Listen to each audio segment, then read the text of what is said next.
प्रेम से बोलिए सरस्वती माता की जय। छोटे मोटे कुइयाँ पताल खिड़े पानी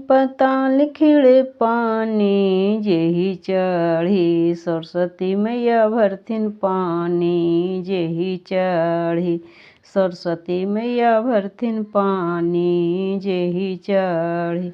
रहिया बटोहिया कि तुम मोर भैया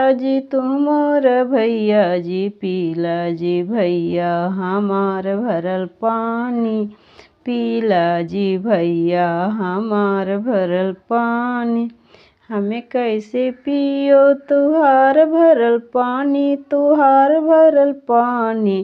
तू तो हकहू जगतारन मैया तू तो हकहू जगतारन मैया तू तो हकहू।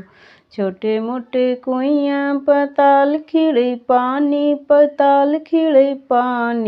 जेही चढ़ी सरस्वती मैया भरथिन पानी जेही चढ़ी सरस्वती मैया भरथिन पानी जेही चढ़ी।